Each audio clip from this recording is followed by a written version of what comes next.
Olá, boa tarde, senhoras e senhores. Eu sou a Júlia dos Anjos, de hospedagem do terceiro ano. Eu sou monitora da Semana CIT. Vamos dar início ao encerramento da palestra sobre CIT e da meta. A nossa palestra vai ser sobre causas e consequências das mudanças climáticas. E o nosso palestrante é o professor Ubirajara de Oliveira, do Instituto de Geociências do FMG. Vou falar sobre um pouco do que ele atua. Ele atua principalmente nas áreas de biogeografia, geoprocessamento, modelagem espacial ambiental, divulgação científica e produção de material didático. Possui graduação em Ciências Biológicas pela Universidade Federal de Minas Gerais, em 2006, mestrado em Ecologia e Conservação e Manejo de Vidas Silvestres, em 2011, e doutorado em Zoologia, 2015. Pós-doutorado em modelagem no Centro de Sensoriamento Remoto, ele fez de 2015 e 2017, pela mesma instituição. Atualmente, é pesquisador no Centro de Sensoriamento Remoto e professor na pós-graduação em Análise e Modelagem de Sistemas Ambientais, IGC, na UFMG, e também professor na pós-graduação em Zoologia, ICB, na UFMG. Bom, então vamos receber o Ubirajara de Oliveira.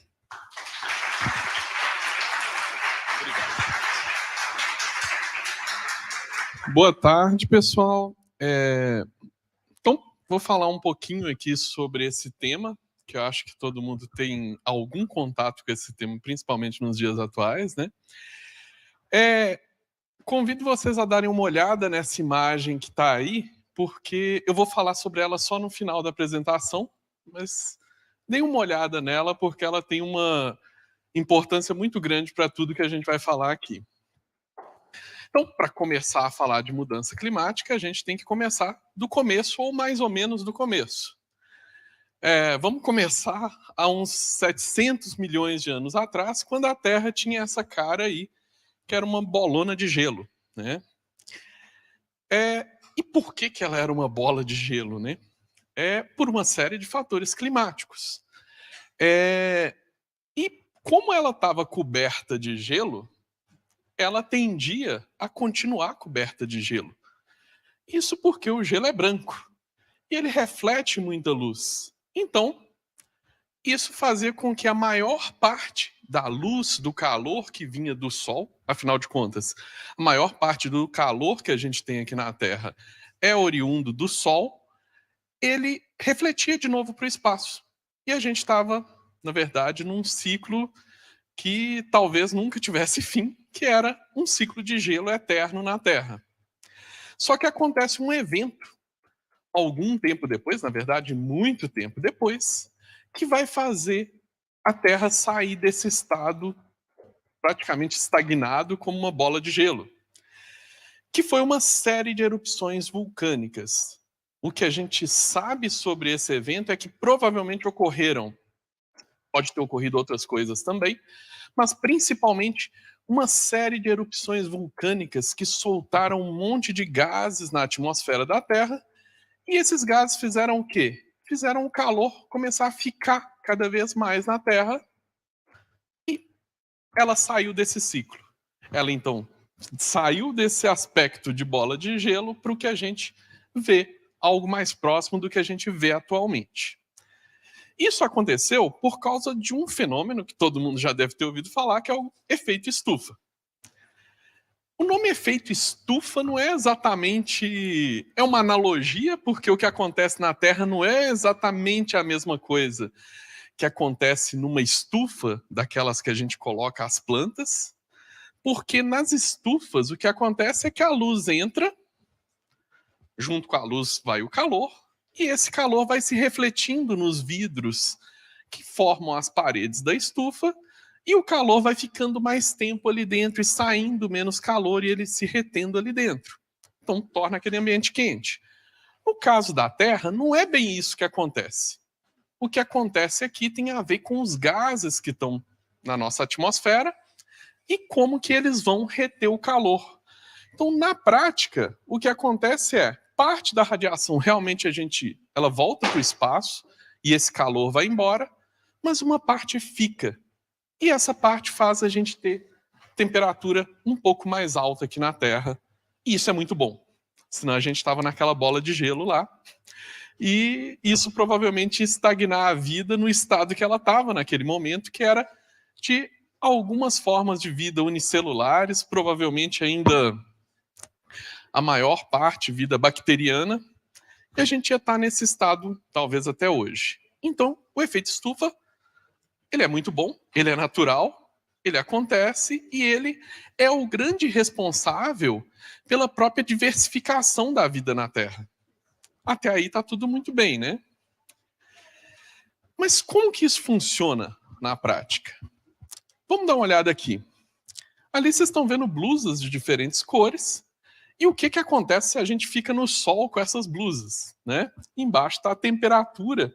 Aqui tem mostrando, né, qual que é a temperatura. O que vai acontecer com essas blusas se vocês ficarem no sol?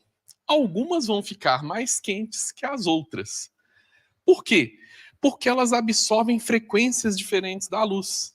E tem uma frequência da luz particular, que é a luz infravermelha, que é a que carrega mais calor, é a que faz, é a que transporta energia justamente, que vai dar o calor. E o que a gente vê? Se a gente está com uma roupa amarela, branca, esses tons assim, ela vai refletir muita luz, tanto a luz que a gente enxerga, quanto essa frequência que a gente não enxerga, que é o infravermelho. Com isso, ela fica com uma temperatura mais baixa.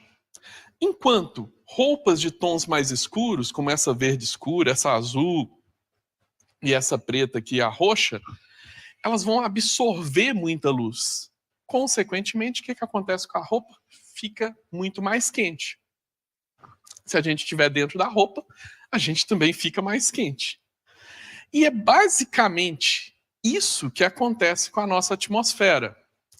Alguns gases vão absorver mais radiação infravermelha ou luz infravermelha, e outros gases vão refletir mais essa luz.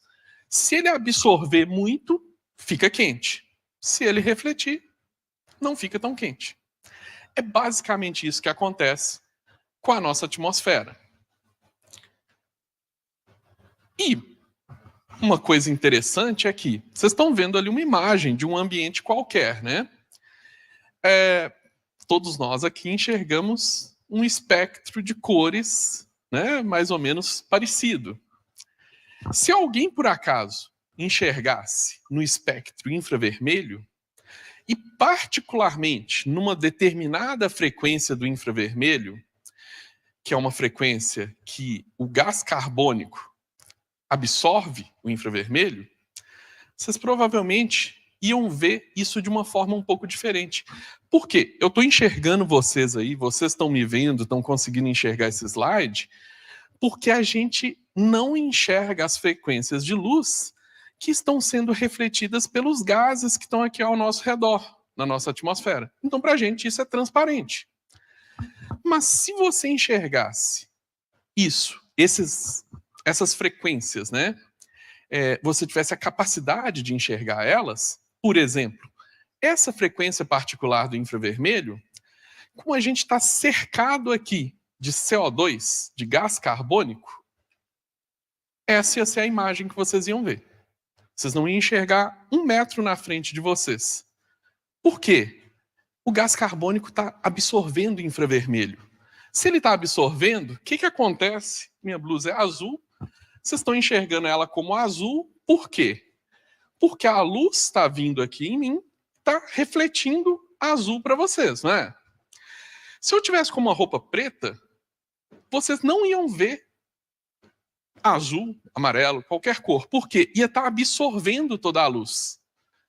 Então, se você enxergasse infravermelho nessa frequência particular, o que ia acontecer? Toda a luz infravermelha que está aqui ao nosso redor nesse momento, que vocês estão emanando, inclusive, eu estou emanando aqui, ia ser absorvida por esse gás que está ao nosso redor.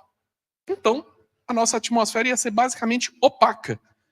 A gente não ia enxergar nada ao nosso redor. Por quê?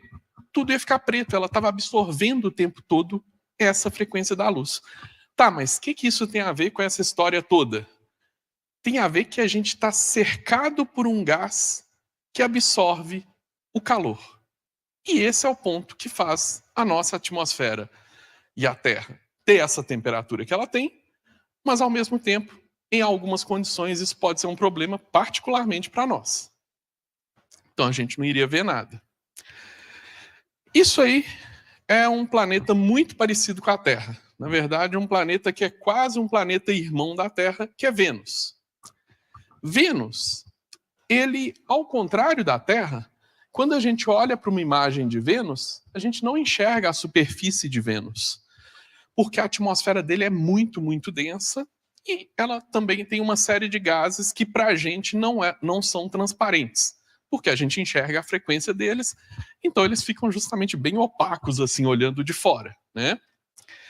Mas, quando algumas sondas, essa aqui foi uma sonda soviética, conseguiu pousar pela primeira vez em Vênus, tinha algumas questões que já haviam sido levantadas. Porque se sabia que provavelmente Vênus tinha uma concentração de gás carbônico, particularmente, esse que eu estava falando aqui, que absorve infravermelho, né?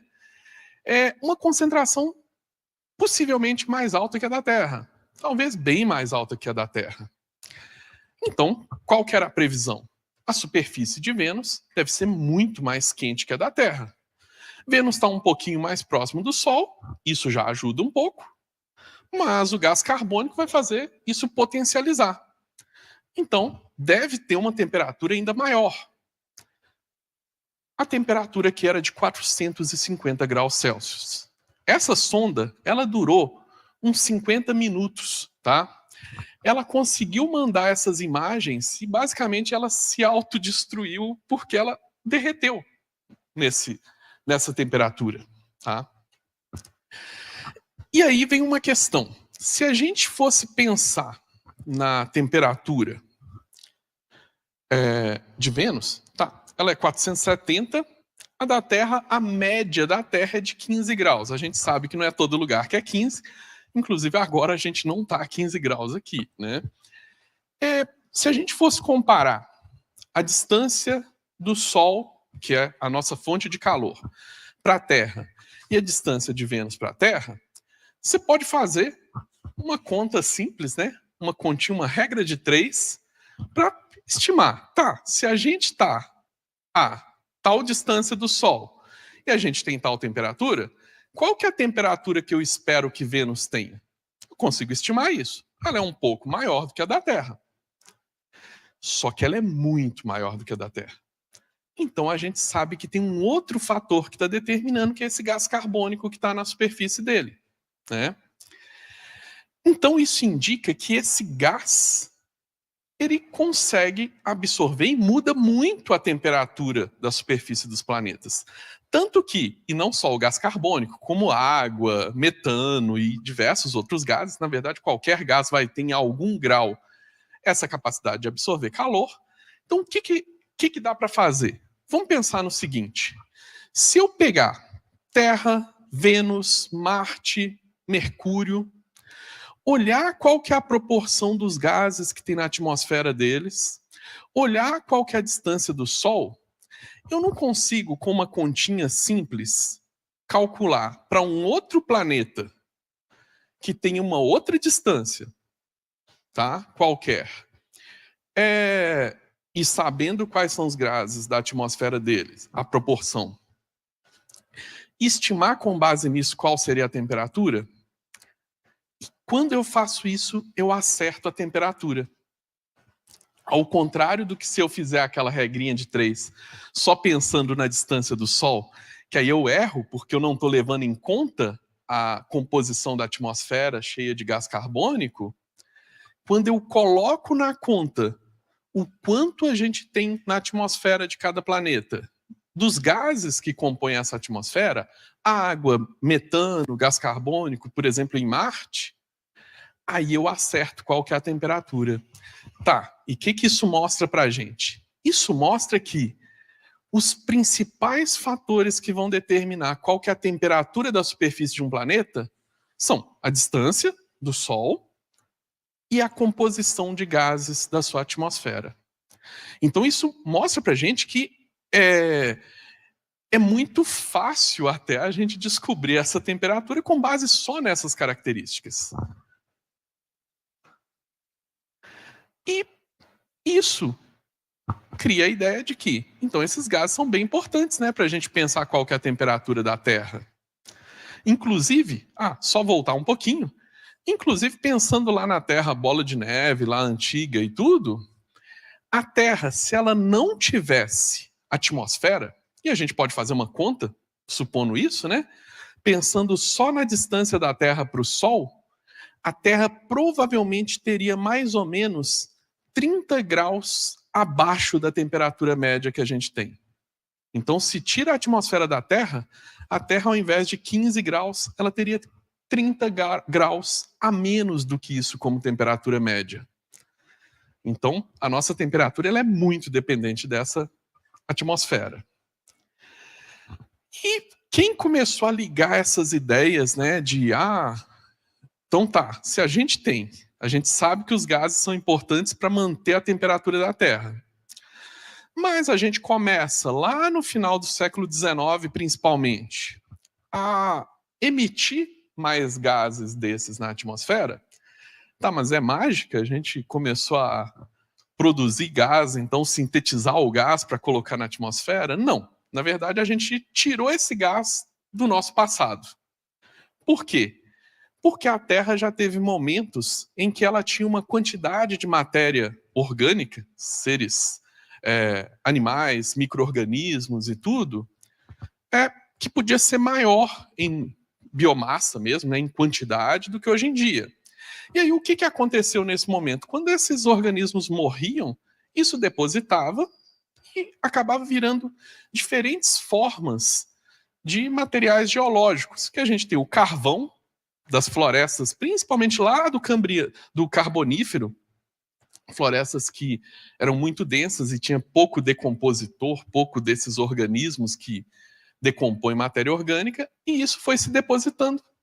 Com o passar do tempo, virou o carvão mineral que a gente usa hoje em dia. E usou muito lá no século XIX. E depois o petróleo também, que aí vem principalmente de micro-organismos marinhos, né? Então, essa coisa estava guardada. Então a gente tem um monte de carbono, que é o principal composto da vida, guardado dentro da Terra. Aí o que a gente começa a fazer lá no final do século XIX? Meados do século XIX, na verdade. A gente vê que isso é muito útil. Aquilo tem energia guardada ali dentro. Então eu posso começar a manipular essa coisa que estava guardada, esses corpos de organismos do passado, para poder produzir energia para a gente. E com isso eu consigo mover trens, mover máquinas, consigo desenvolver tecnologia para fazer um monte de coisas. Só que isso tem uma consequência. Eu estou literalmente desenterrando um monte de coisa que estava enterrada. E na hora que eu uso essa energia, eu solto como consequência gás carbônico. E aí, lá no finalzinho do século XIX, já tinha alguns cientistas, como, por exemplo, esse aqui, que vão apontar que talvez isso tenha consequências. E tenha consequências para o clima da Terra, tá? Então, essa história de que mudança climática é assunto recente, não. É um assunto bem velho, tá? Já de mais de 100 anos isso já está sendo discutido. Esse é um dos primeiros artigos. Depois a gente vai ter lá em 1912 um artigo bem seminal para a época, que vai mostrar justamente qual que é a possibilidade, qual que é o impacto que isso pode ter no nosso clima. E, por exemplo, lá no final da década de 80, né, isso aqui já é um jornal comum mesmo, de ampla distribuição, já falando também qual que vai ser o efeito aí da mudança climática, das emissões de gases do efeito estufa. Então, o que acontece? Ao longo de todo o século XX, final do século XIX, isso já estava, esse alerta já existia há muito tempo. Inclusive, como eu mostrei lá o caso de Vênus, uma das coisas que foi um grande alerta, e talvez um alerta mais visível do que simplesmente mostrar gráficos e mostrar, né, números, foi ver o que aconteceu e ver como que a gente errou um pouco nos cálculos ao prever a temperatura da superfície de Vênus. Por quê? Foi como a gente conseguiu ver que, olha, esse negócio pode ter um efeito realmente catastrófico. Tudo bem, Vênus tem 90 vezes mais gás carbônico que a Terra. Só que são 470 graus. Isso é uma temperatura absurda, né? E causada principalmente por esses gases. Então, isso foi um grande alerta também para a gente ver que emitir esses gases sem pensar nas consequências pode ser perigoso. A gente não tinha, ao menos, hoje em dia a gente tem um pouco mais, de noção de qual seria a magnitude dessa consequência. Peraí, será que a gente vai aquecer um pouquinho, aquecer muito, aquecer de uma forma catastrófica? O que vai acontecer, né? E aí pode vir a pergunta, tá, mas todo esse clima que todo mundo fala que está mudando é causado, então? A gente viu ali que, de fato, tem muita evidência para falar que os gases atmosféricos causam esse efeito estufa. A princípio ele é muito bom, por isso que a gente está aqui, mas ele pode ser intensificado. Mas tá, e o que o homem tem a ver com isso? Será que de fato é essa coisa lá do início da Revolução Industrial e das consequências da Revolução Industrial ao longo do século XX que estão causando, de fato, esse aumento na temperatura? Aí a gente pode olhar para isso aqui. Qual seria uma fonte natural de gases do efeito estufa que justamente pode aumentar de uma hora para outra na Terra? A gente viu lá na Terra a bola de neve, né? Que é vulcanismo. Se acontecem muitos eventos de vulcanismo, isso aumenta muito a concentração de gases do efeito estufa. Água, vapor d'água na atmosfera, CO2, metano. Então, aumenta isso tudo, isso pode mudar o clima da Terra muito rápido, tá? Aí vem a questão, será que a culpa, de fato, é do que a gente está fazendo ao longo do tempo, ou, na verdade, o papel nosso é irrelevante e o que importa é o que está acontecendo de forma natural na Terra e não tem muito como a gente evitar? Aqui, esse gráfico aqui, essa linha verde aqui, qual seria a nossa temperatura considerando apenas os eventos de erupção vulcânica que acontecem na Terra durante o século XX, tá? E aqui é a simulação com o efeito humano. Então, dá para a gente ver aí a diferença entre o que é natural e o que é causado pelo homem. E dá para ver que essa diferença não é exatamente pequena, né? Então, ou seja, se a gente isola a explicação de cada parcelinha, tem uma parcela do aumento da temperatura que pode ser causado por vulcões? Tem, é claro que sim. Mas a gente tem que saber qual que é a porcentagem de culpa que é dos vulcões, qual que é a porcentagem de culpa que é do homem. Quando a gente faz isso, a gente vê que a do homem é muito maior. Então, nessa balança aqui, o que pesa é o que a gente está fazendo, mais do que o que os vulcões estão causando de vulcanismo. Inclusive porque, se a gente for olhar para a história da Terra, a gente está num período que os vulcões estão até muito comportados. Não está tendo tanto vulcanismo assim. Então, quais são esses gases do efeito estufa que a gente está produzindo e que podem modificar, podem não, já estão modificando, mas podem modificar ainda mais a temperatura da Terra? A maior parte é CO2. Esse gás que eu comecei a falar no início. Ele corresponde aí a 3/4 de todos os gases de efeito estufa que a gente produz. Metano, em torno de 17%. Ali está a vaquinha, porque vacas têm um tipo de digestão particular, né? Que elas ficam ruminando a comida e tudo aquilo. E elas têm organismos dentro do rumen dela que ajudam nessa digestão, mas em consequência disso fazem a liberação de muito metano. E a vaca solta esse metano pela boca, né, fazendo um arroto, e isso libera, sim, bastante quantidade de metano, principalmente porque a gente faz existir muita vaca na Terra. Então, tem muita vaca por aí, elas acabam produzindo muito. Óxido nitroso é uma substância que a gente utiliza para fertilização do solo, mas que também acaba gerando uma parcela aí de 6%, né, também dos gases do efeito estufa. E os gases fluorados, que são usados principalmente em aerosóis, também tem uma parcela, mas uma parcela menor ali. Tá, então a gente vai olhar só para essa parcela, quanto que cada um corresponde e pronto, a gente já sabe onde que a gente tem que mirar para mitigar ou reduzir os efeitos? Não necessariamente. Por quê? Além da parcela que cada gás contribui, cada gás também tem um tempo de vida na atmosfera. Então imagina o seguinte, se a gente olha ali para o CO2, ele dura de 5 a 200 anos, uma molécula de CO2 na atmosfera. Isso significa que, durante todo esse tempo, quando você emite uma molécula de CO2, ela pode ficar lá até 200 anos. Então significa que durante 200 anos ela vai poder estar absorvendo o calor que está vindo do Sol e mantendo ele aqui na Terra. Então, ela tem um efeito não só em proporção muito grande, como em tempo de duração muito grande.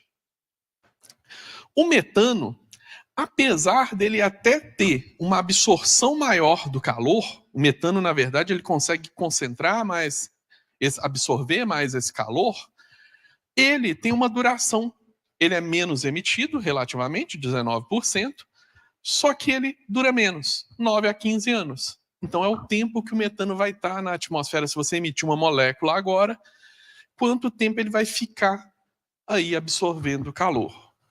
Os gases fluorados, eles são relativamente pouco emitidos, mas eles têm um problema de uma vida muito longa, 264 anos. Tá?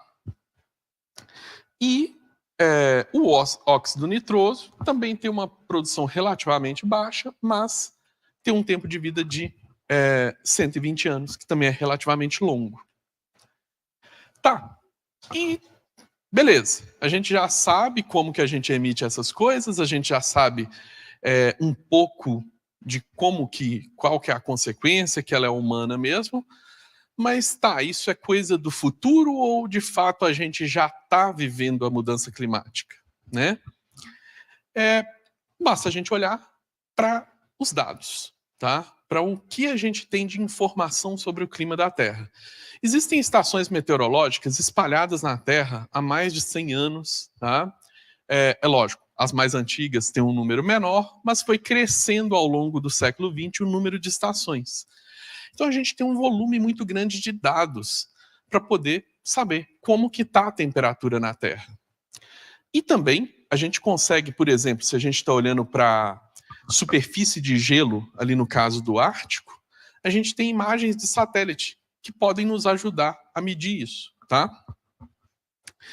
Então, a gente vê aqui, inclusive por ser imagem de satélite, isso é só de 79 para cá, então período relativamente curto, né?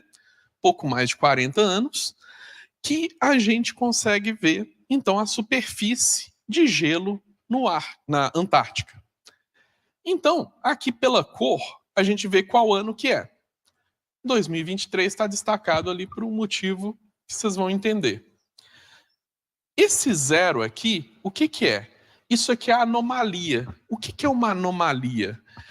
Eu pego esse tempo todo que eu tenho de medição da superfície de gelo, eu calculo a média para saber o que mais ou menos é o normal de ter de superfície de gelo, e aí eu vou subtrair isso do que eu observo em cada ano, para saber se naquele ano eu estou muito acima, muito abaixo da média, ou se eu estou em cima da média. Para saber quão anormal ou quanto longe da normalidade daquela média eu estou. Quando eu faço isso, o que eu vejo? Notem que essas linhas mais escuras, que são os anos mais antigos, né, 79, 80 e tal, eles estão bem próximos aqui da média. Ocorria a anomalia? Ocorria. Dá para ver que há alguns anos aqui, olha, tem um desvio maior no mês de janeiro, por exemplo. Variações acontecem na natureza. Isso é normal. Porém, dá para ver claramente uma tendência de que os anos mais recentes, que estão em tons mais claros, eles estão mais afastados dessa média. Eles têm uma anomalia maior. E o que essa anomalia significa? Significa que você pode estar tendo aqui, nesse caso aqui, você está tendo menor superfície de gelo na Antártica. Então você está tendo cada vez mais anos onde você tem menos gelo na Antártica. O gelo derrete por conta do calor. E olha o que 2023 mostra para a gente. Esse ano particularmente atípico, né? Que eu acho que todo mundo está percebendo que o ano tem diferenças bem marcantes no clima. Ele mostra isso aqui. É o ano com a menor superfície de gelo, tá? De todos os anos. E no...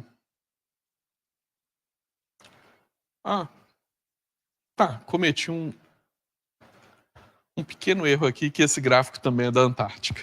Eu queria mostrar o do Ártico. O do Ártico também é similar, desculpem. Eu acabei colocando dois gráficos da mesma coisa aqui. E a temperatura do mar? Será que ela está mudando também? A ideia aqui é a mesma, anos 70 até o atual. E olha como que aqui a temperatura do mar, e aqui são os meses do ano. É lógico, tem meses que naturalmente são mais quentes, meses mais frios. E o que a gente vê aqui? Que essa oscilação, ela está tendendo a cada ano que passa a temperatura ficar mais alta. E não é necessariamente um pouco mais alta.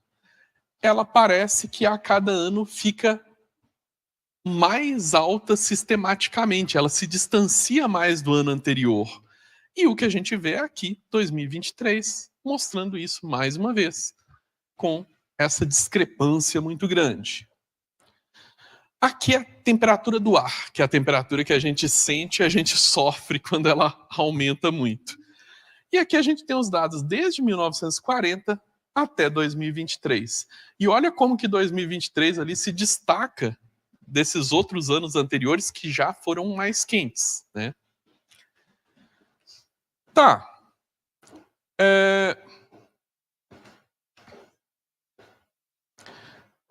Aqui também a mesma coisa, mostrando quanto que está acima. E aqui um gráfico só para mostrar mensalmente. Aqui olha aqui é de janeiro a dezembro e mostra aqui o quanto que é a média da temperatura ao longo do tempo, né? Desde 1851 até 2020. Dá para ver claramente que ele está aumentando ao longo do tempo para todos os meses. Então não é só uma questão de isso aumentar no verão, por exemplo, ou alguma coisa assim, tá? A gente está chegando perto aí de 1,5 graus acima da média, né?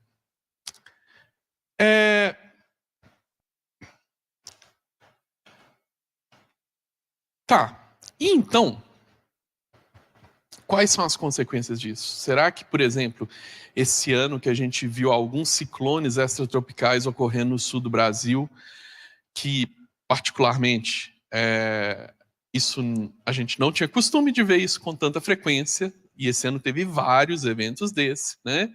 Será que esse tipo de coisa também pode estar sendo causado por isso? Quando a gente olha para a série histórica, a gente vê que isso oscila muito ao longo do tempo. Tem ano que tem muito, tem ano que tem pouco, né? Isso globalmente. Só que a gente vê claramente que do ano 2000 para cá, o número de eventos acima da média desse tipo de ciclones aumentou muito. Então, em comparação com o passado, a gente tem um aumento do número de eventos extremos desse tipo de ciclone, tá? Então, enquanto antes você podia, por vez ou outra, acontecer um evento desse ocasionalmente, agora isso se torna mais frequente. Tá, mas espera aí. Essa história toda do 2023 está muito diferentão ali. Pode ser porque a gente está num ano de El Niño. E o que é o El Niño? é quando a temperatura lá do Oceano Pacífico aumenta um pouco, e isso muda a circulação do ar na Terra, muda as correntes e acaba fazendo ter várias mudanças climáticas muito pontuais assim naquele ano, e o ano ser muito diferentão, né? Assim como a laninha, que é quando ele abaixa a temperatura. Então tá. Então isso tudo pode não ter nada a ver com mudança climática, pode ter a ver só com o evento que é natural do El Niño esse ano. Então vamos dar uma olhada para os eventos de El Niño e Laninha ao longo dos anos. Em vermelho, você tem os eventos de El Niño, que é esse aumento da temperatura do Oceano Pacífico. E em azul, você tem os anos de Laninha. O que a gente vê aqui? A gente vê que os eventos de El Niño estão tendo uma tendência, aqui a gente nem tem o de 2023, porque o de 2023, na verdade, nem começou. Agora que está começando o aumento da temperatura do Pacífico, que na verdade vai ser no final desse ano para o início do ano que vem, né? Então a gente ainda nem está no El Niño desse ano. E o que a gente vê é que tem uma tendência aqui no aumento das temperaturas muito maior nos El Niños ao longo do tempo. Então, ou seja, o El Niño não está explicando isso. E notem, a própria Laninha, que era para causar mais quedas de temperatura, e é o que a gente observava lá no passado, ela está tendo aumentos de temperatura ao longo do tempo. Então, isso mostra também que até eventos naturais de ciclos de aumento de temperatura que acontecem, eles estão muito mais intensos e muito mais intensos e pronunciados e causando muito mais problemas, né? Agora, isso aqui é uma coisa interessante. Esse gráfico aqui não é de nenhum dado sobre clima, nenhum dado sobre nada do meio natural. Isso é um dado de pesquisa da internet, tá? Você vai lá no Google e pede para o Google olhar para você quanto que as pessoas estão pesquisando por alguma palavra. Aí ele vai te mostrar um gráfico falando, olha, quando pesquisou mais, quando pesquisou menos. Aí você pode descobrir, por exemplo, o que está sendo uma tendência, né, na internet, o que as pessoas estão comentando, quando um assunto surge. Alguém tem ideia do que eu pesquisei aí? Hã? Não, não é mudança climática, é uma coisa um pouco mais indireta. Fogo. Fogo natural. Fogo natural não, fogo em paisagens naturais, né, que é o wildfire. Então, eu pesquisei sobre o que as pessoas, quanto as pessoas estão pesquisando sobre incêndios na natureza. E aí você nota que aqui, se eu não me engano, aqui é 2006, até aqui é 2020, você vê que tem uma tendência de aumento. Será que as pessoas estão se interessando mais por incêndios? Elas estão ficando mais curiosas? Ou será que, na verdade, isso é uma consequência das pessoas estarem sendo expostas, estarem vendo mais efeitos de fogo, né? E aí a gente pode pegar um país como o Canadá, que historicamente tem sim eventos de incêndio por causa da própria vegetação que ele tem, que são vegetação, né, de área temperada, aquelas florestas de pinheiro que pegam fogo, sim. Isso é histórico, isso ocorre lá desde o período Cretáceo, tem registro de incêndios lá. Só que, quando a gente pega um passado recente, isso aqui é a área queimada do Canadá nos últimos anos. E isso é a área queimada do Canadá em 2023. Ela está bem diferente desse histórico, né? E aqui também é a emissão desses gases do efeito estufa que acontece quando você queima também, né? Então, acaba que você está emitindo muito mais quando pega fogo. Tá, qual que é a consequência disso?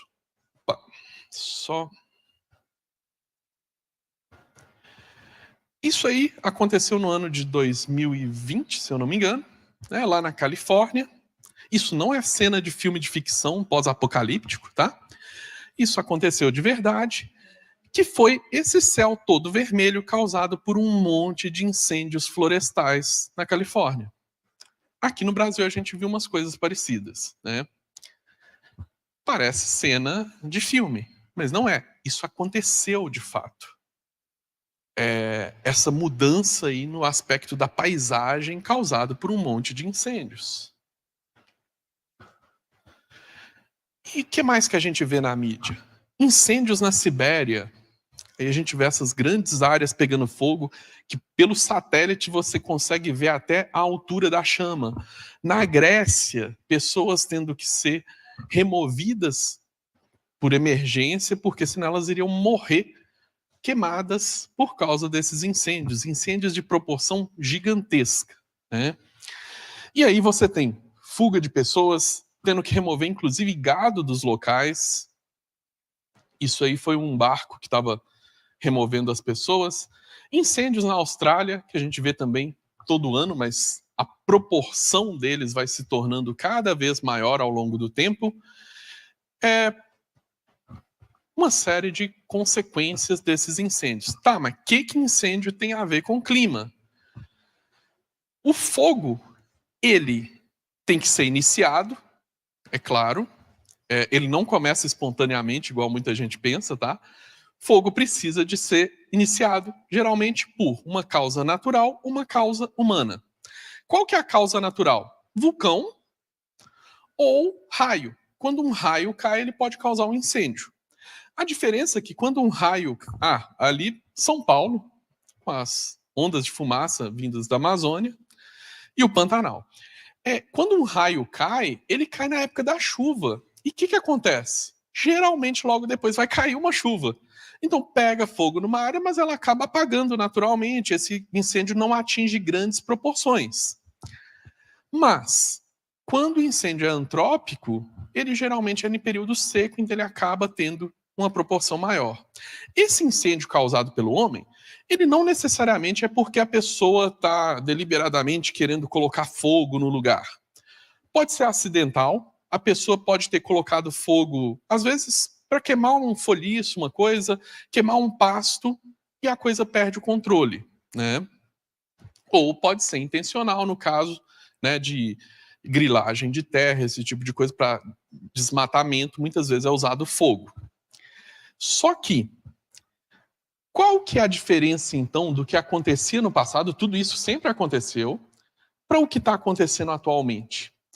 É que, se você coloca fogo no ambiente, mas o ambiente está com uma certa umidade, está com uma certa temperatura, o que acontece é que o fogo vai atingir uma determinada proporção e vai acabar, né?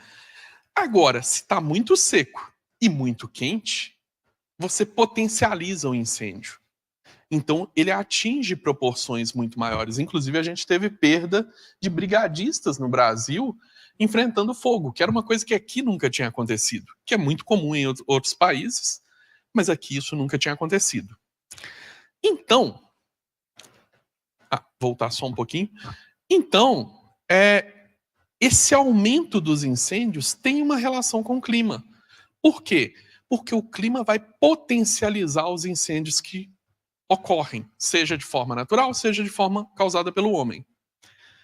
Então, a gente fez um estudo ano passado, na qual a gente tentou entender justamente essas causas dos incêndios aqui no Brasil. Aí a gente viu que sim, o clima é um dos fatores principais para potencializar os incêndios. Quando a gente viu isso, a gente decidiu fazer uma coisa. Tá, isso aqui, que vocês estão vendo aqui nessa coluna, aqui a Amazônia, aqui o Cerrado, aqui o Pantanal. O que a gente fez? Aquilo ali é imagem de satélite, tá? É o que foi registrado nos últimos 20 anos de área que pegou fogo nesses biomas. Então tá, é um dado do que aconteceu no passado.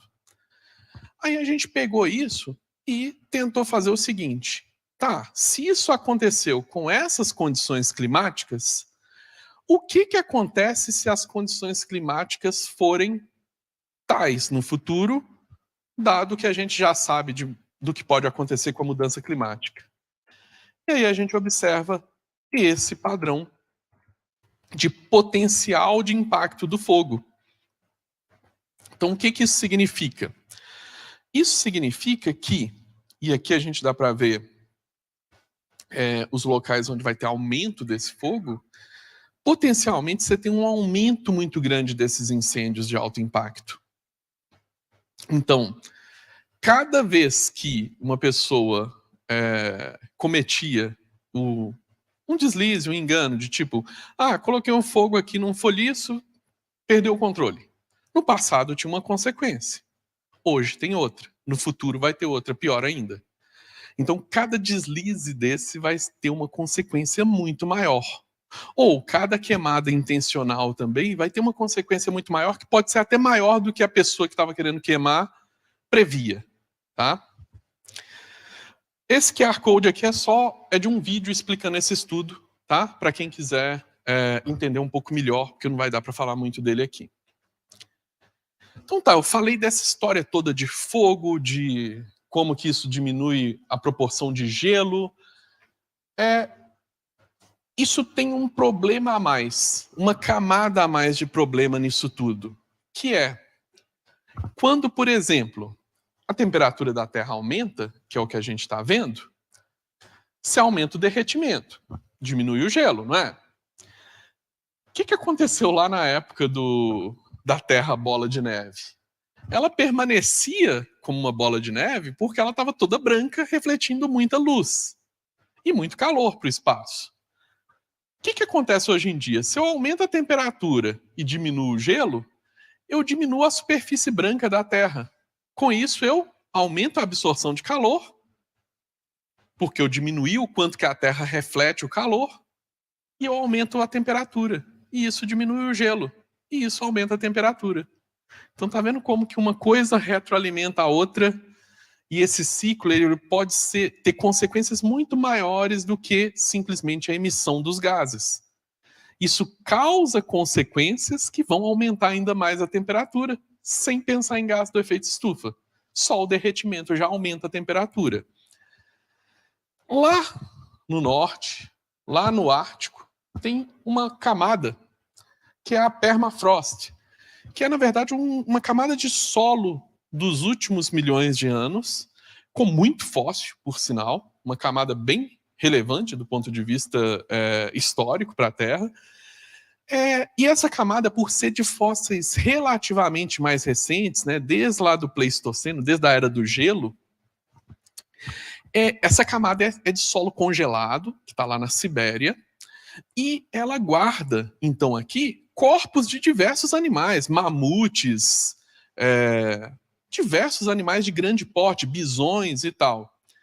E esses bichos não só estão congelados, o que é muito legal para a gente estudar, mas eles ainda têm, inclusive, muita matéria orgânica, tá? Não é exatamente você imaginar um fóssil como um fóssil de dinossauro, que é só pedra, não, tá? Esse aí, ele tem carne. Ele tem muito carbono nele.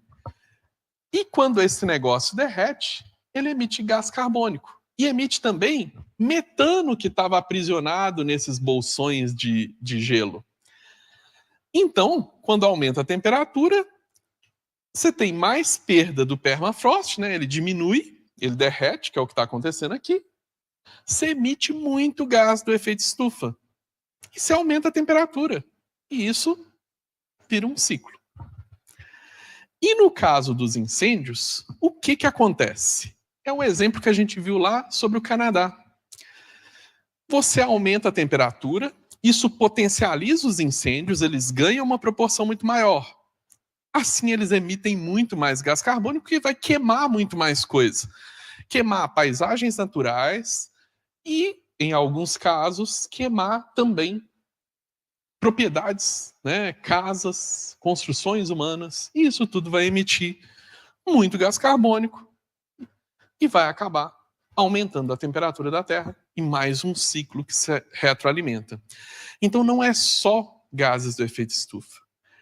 Cada grauzinho de temperatura, cada milésimo de grau que a gente aumenta na média da Terra, tem consequências que vão levar a fatores que vão levar a um aumento ainda maior da temperatura. Então, a gente volta agora nessa imagem aí, tá? Essa imagem aí foi feita pela sonda Cassini, agora nos anos de 2020, mais ou menos.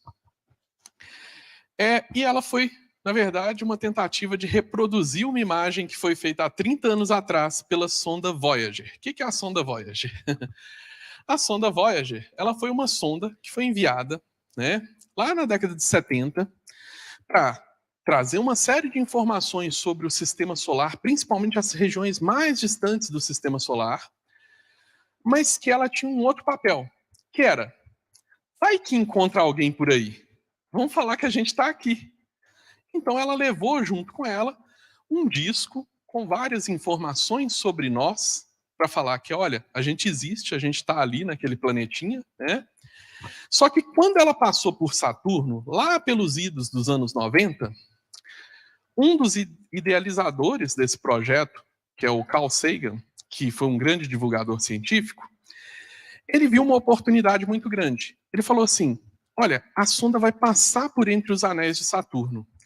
Dá uma imagem muito legal, muito emblemática, se a gente conseguir virar ela para mostrar a Terra. Porque de lá dá para ver a insignificância da Terra. Então, nessa imagem, que é uma imagem icônica que eu não estou mostrando aqui, que é uma imagem bem borrada por ser uma imagem mais antiga, você via um pequeno pixel azul, que ele, sabendo se expressar muito bem, ele chamou do pálido ponto azul, que era a Terra. E aí ele falou sobre isso, do quanto que você olhando dessa perspectiva de estar de longe da Terra e ver que ela era só aquele pequeno ponto ali no meio dos anéis de Saturno, se olhando de longe, e hoje em dia a gente tem uma imagem mais bonita, mas que mostra a mesma coisa, que ela continua sendo um pequeno ponto azul, isso dava um pouco de perspectiva do que é a Terra. Ela é uma coisa insignificante no espaço. Só que ela é insignificante no espaço, mas ela é muito significante para a gente, porque ela é o único lugar que a gente pode sobreviver. É o único lugar que nós podemos manter nossas vidas e manter as próximas gerações. Por mais que tenha um monte de propostas de vamos para Marte, vamos para a Lua, isso não é fácil. Isso não é nem um pouco fácil, isso não está num horizonte tão próximo assim, e na verdade a humanidade escapar da Terra pelos problemas não é uma saída, tá? Por mais que a gente desenvolva tecnologias, imagina o quanto seria ruim você imaginar num futuro distante onde, a humanidade sobreviveu de alguma forma, mas ela está vivendo em Marte, um lugar daquele, vivendo à base só de, talvez, em algumas colônias, né, como refugiados do planeta, porque não dá para viver mais ali. Então, essa perspectiva de que é o nosso único lugar é uma coisa que a gente tem que lembrar. Porque tudo que a gente fizer aqui, a gente vai encarar as consequências, né? E a gente não tem muito para onde fugir. Pessoal, então é isso. Isso aqui é só mais um QR Code de alguns vídeos de divulgação relacionados aos estudos que eu faço, tá? E obrigado. E qualquer dúvida, estou aqui.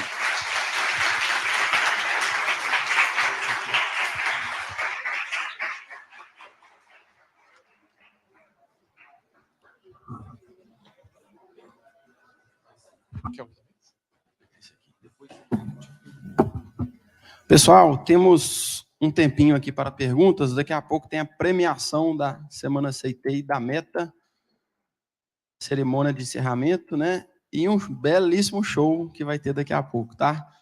Alguém tem alguma pergunta?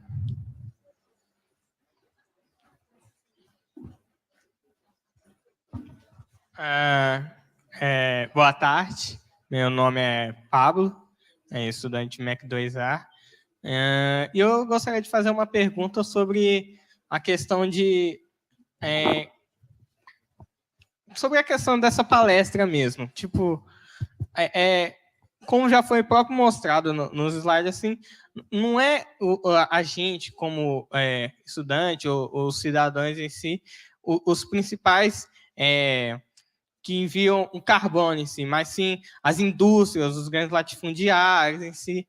Então, a pergunta que eu gostaria de fazer é sobre o que você pensa ao dar essa palestra aqui para os estudantes aqui do Cefet. Nossa, excelente pergunta. Eu acho que a importância, o porquê, o que me faz dar uma palestra dessa, é muito mais 2 fatores. Um é, as pessoas precisam não só saber que isso existe, como que essa coisa funciona, mas precisam entender. Não adianta eu vir aqui, e eu não sei se eu consegui, ou se na verdade eu falhei nisso, se eu viesse aqui e simplesmente falasse ou só mostrasse coisas de tipo, não, mudança climática existe, assim, assim, assim, pronto. Não.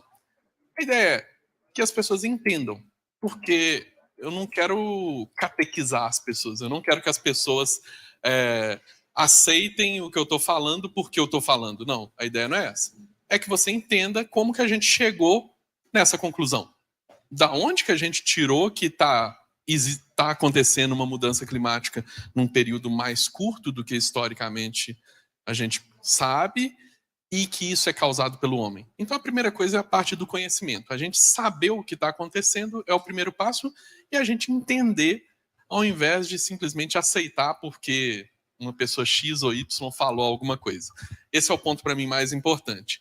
O segundo aspecto que eu acho importante é, como você falou super bem, as ações individuais, elas têm papel, é claro, mas é um papel menor em relação aos grandes emissores de gases do efeito estufa. Aí o papel, eu acho que de nós, cada um de nós, pode ser muito mais de mostrar na sociedade, cobrar da sociedade, cobrar de gestores e tudo mais, que as nossas escolhas podem não ser as que essas pessoas estão tendo, entendeu? E, por exemplo, a gente pode ver isso, parece que isso não funciona muito, né? Dá uma ideia de a gente não ter capacidade, né, de mudar as coisas, mas a gente vê nas mínimas coisas. Se você for pegar há 30, 40 anos atrás, eu vou pegar um exemplo bem idiota, tá? Há 30, 40 anos atrás, por exemplo, se você comprasse, sei lá, um computador, que é o que está passando essas imagens aí. Não, 30, 40 anos atrás, o computador ia ser algum eletrodoméstico, uma televisão, por exemplo. E ela tivesse algum problema, muitas vezes a empresa ia falar, problema seu. Se vira. Tipo, você comprou, acontece. Estragou em um mês, mas é problema seu. Aí o que acontece? Por pressão, porque as pessoas não aceitam isso, de tipo, nossa, peraí, eu investi um dinheiro nesse negócio e você não vai se responsabilizar pelo que você fez e tudo, foi se construindo, não de forma fácil, mas muitas vezes isso foi forçando o mercado, forçando os políticos e tudo a criar normas na qual as empresas têm que se responsabilizar pelos produtos dela. E hoje em dia a gente tem, por exemplo, uma série de regras para o consumidor na qual você tem algum grau de proteção contra isso. De forma análoga, a gente pode pensar, e isso já aconteceu de fato também com muita coisa, a pressão para questões ambientais. Lá na década de 80, um grande alarme que existia, e aí é um exemplo de sucesso, tá? Um grande alarme que existia era o dos gases CFCs, clorofluorcarbono, que estavam abrindo um gigantesco buraco na camada de ozônio. Isso estava aumentou, na verdade, ao longo do tempo, o número de casos de câncer de pele, chamou um alerta global e isso teve uma comoção das pessoas, dos governos. Os governos foram empurrados até essa comoção, mas, no final das contas, se criou normas no mundo inteiro para coibir isso. Isso funcionou, tanto é que, hoje em dia, isso é uma das questões ambientais que, de fato, a gente pode falar que, olha, isso funcionou, isso deu certo. Hoje em dia, o buraco da camada de ozônio é muito menor do que ele era lá em 1980. E a gente está vendo uma progressão para isso deixar de ser um problema. que na época parecia que não ia ter uma solução tão fácil. Então, sim, eu acho que os dois papéis, resumindo, é o papel da educação, que é não empurrar para vocês uma informação, mas tentar mostrar para vocês como que a gente chegou nessas conclusões.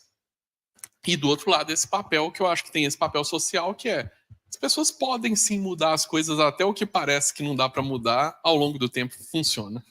Não sei se eu respondi muito bem. Eu vou dar um pitaco rapidinho aqui, porque eu que convidei o Birajara, e a minha motivação de ter convidado ele para falar para vocês, né, é porque você tem total razão, os responsáveis são grupos com interesses econômicos em negar as mudanças climáticas, só que esses grupos, eles financiam políticos que vão fazer esse papel de trabalhar com desinformação e aprovar políticas públicas contra o interesse comum.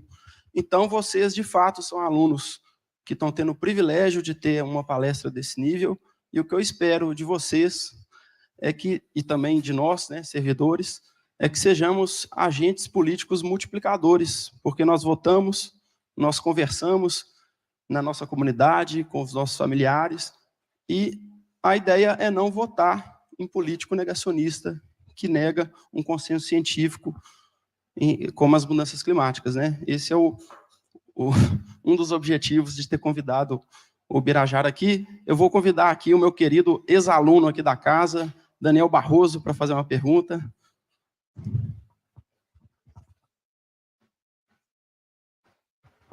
Bom, boa tarde, professor. Obrigado, Léo. Eu sou ex-aluno, sou estudante de engenharia de produção. Queria perguntar um pouco sobre essa perspectiva de desenvolvimento sustentável, porque é um termo que está na moda, né? Assim, a gente tem objetivos da ONU para cumprir, etc. Mas a perspectiva que traz é que, à medida que a gente se desenvolve, a pegada econômica ela fica sempre para trás, né? E quando você olha essa trajetória dos países que se desenvolveram, em geral, eles também perderam em meio ambiente, né? Em preservação do meio ambiente.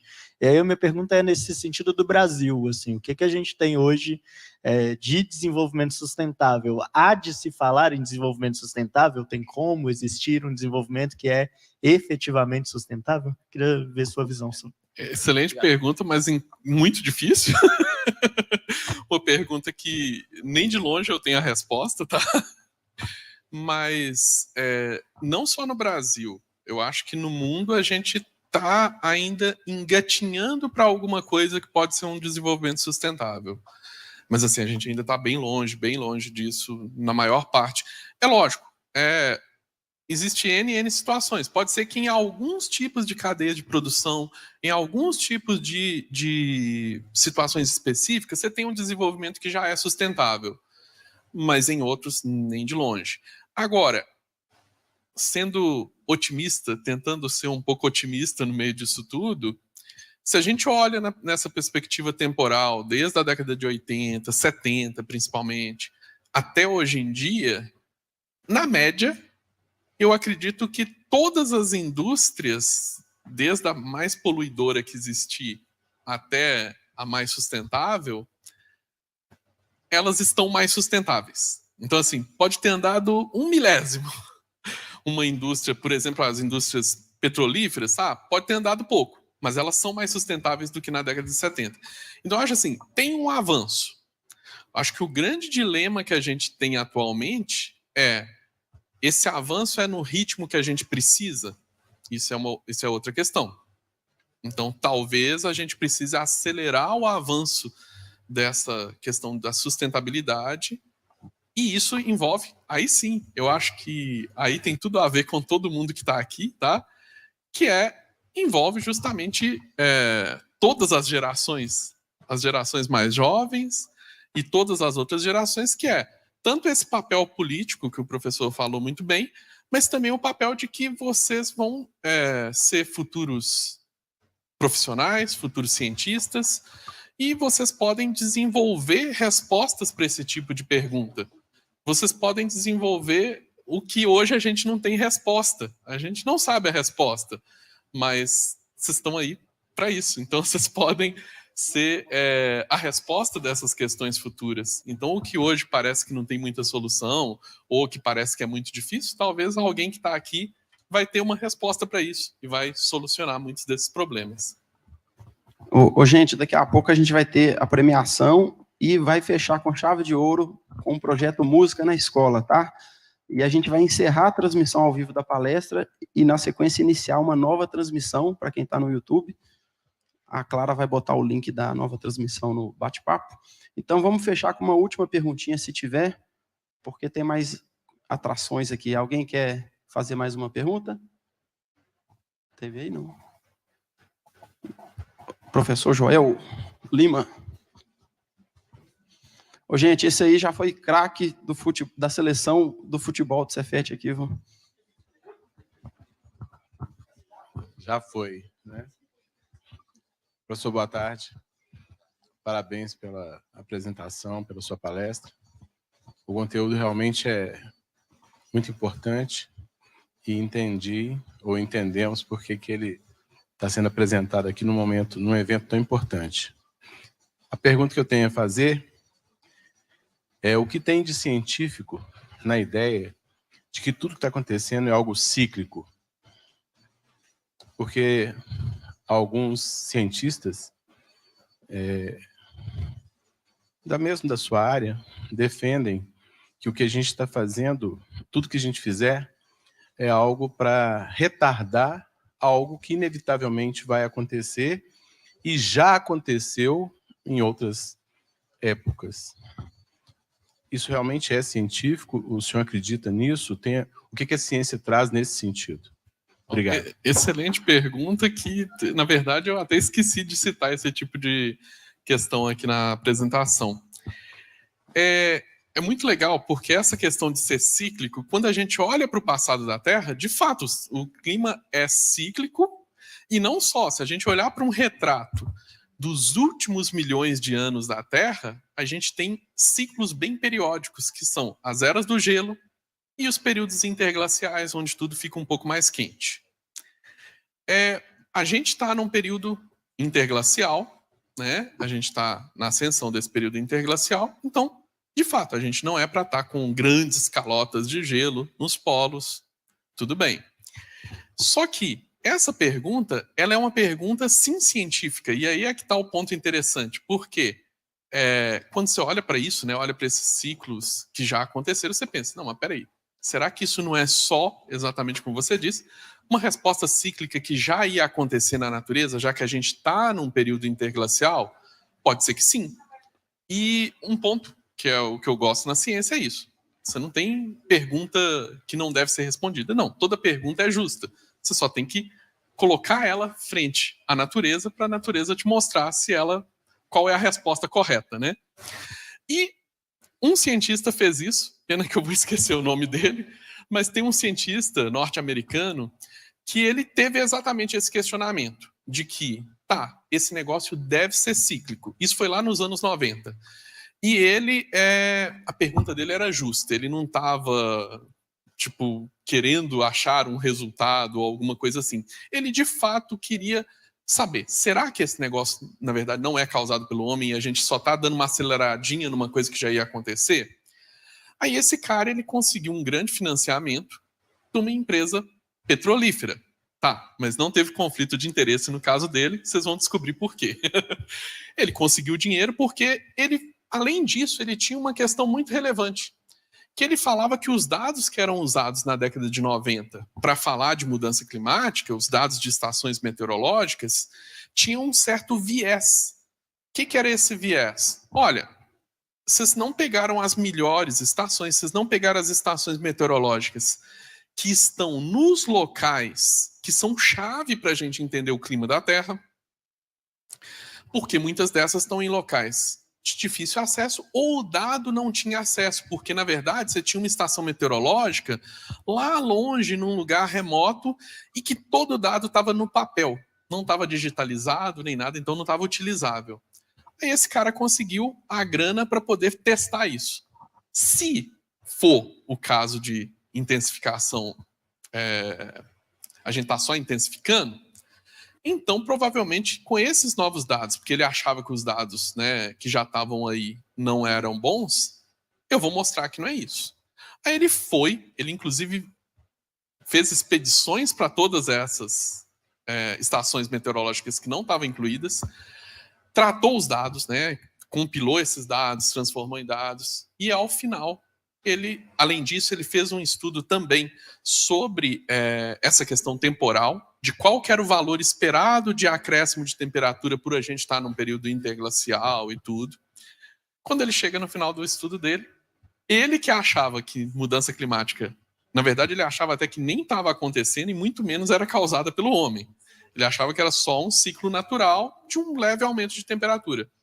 Aí, com esses dados, ele muda de ideia. E ele publica um baita artigo científico na época, na qual ele mostra que, não, de fato, a mudança climática está acontecendo e os dados que estavam aí, que eu achava, né, ele falava que ele achava que os dados eram péssimos, na verdade esses dados são bons, porque todos os dados que ele pegou, quando ele colocou no gráfico contra os dados que já existiam, eles se sobrepunham. Então era, na verdade, a mesma informação. E aí ele até demonstrou em outros estudos dele essa questão também, de que se você descontar, igual eu descontei ali aquele efeito dos vulcões para a parte do homem, se você descontar o efeito, por exemplo, dos ciclos de Milankovitch, né, que é o da inclinação da Terra, que gera essas interferências, né, de eras glaciais e tudo, a gente era para estar com a temperatura mais baixa do que está. Então, tem uma diferença entre a temperatura esperada por esses ciclos naturais e a temperatura observada. Então, esse foi um desses exemplos de que o cara ele fez a pergunta justa, e testou ela de forma rigorosa com outros dados e chegou na conclusão do que está acontecendo de fato. Pessoal, eu vou ter que encerrar porque a gente tem que dar sequência, tá? Então vamos agradecer novamente ao professor Obrigado, Ubirajara. gente.